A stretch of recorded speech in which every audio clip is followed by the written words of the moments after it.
বিধানসভা ভোটের আবহে রাজ্য রাজনীতিতে দুই শিবিরের তরজা। মঙ্গলবার নানুরের কীর্ণাহারে এসে রাজ্যের বিরোধী দলনেতা শুভেন্দু অধিকারী চ্যালেঞ্জ ছুড়ে দিয়েছিলেন বীরভূম জেলা পরিষদের সভাপতি কাজল শেখকে। শুক্রবার তার পাল্টা চ্যালেঞ্জ ছুড়ে দিলেন জেলা সভাপতি কাজল শেখ। কাজল শেখ বলেন, ইডি সিবিআই দিয়ে কাজল শেখকে ভয় দেখানো যাবে না। কাজল শেখ উপরওয়ালা ছাড়া আর কাউকে ভয় করে না। নানুর, কেতুগ্রাম, মঙ্গলকোট, আউশগ্রাম, খণ্ডঘোষ এবং বিধানসভাগুলিতে তৃণমূলের জামানা বাজেয়াপ্ত হবে, এভাবেই তীব্র কটাক্ষ করেছিলেন শুভেন্দু অধিকারী। তার পাল্টা চ্যালেঞ্জ ছুড়ে দিলেন তৃণমূলের নেতা কাজল শেখ।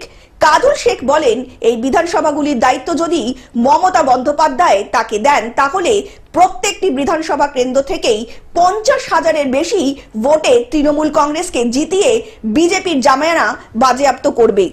বিধানসভা নির্বাচনের আগে এইভাবে রাজনৈতিক উত্তাপ তুঙ্গে উঠেছে বীরভূম জেলাকে কেন্দ্র করে। চ্যালেঞ্জ অ্যাকসেপ্ট করলাম।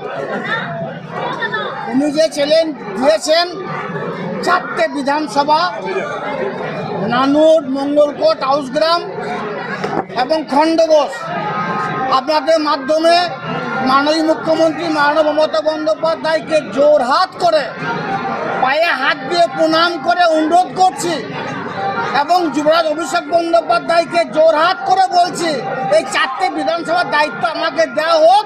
শুভেন্দু অধিকারী দল যাকে দাঁড় করাবে তাদেরকে জামানত জব্দ করে ছাড়বে। বীরভূম থেকে কার্তিক ভান্ডারীর রিপোর্ট, গ্লোব নিউজ। এখন থেকে গ্লোব টিভি দেখুন আপনার স্মার্টফোনেও। গুগল প্লে স্টোর অথবা অ্যাপল স্টোর থেকে ডাউনলোড করুন গ্লোব টিভি লাইভ অ্যাপ। এছাড়া জিও টিভি অ্যাপ থেকে দেখুন গ্লোব টিভি লাইভ।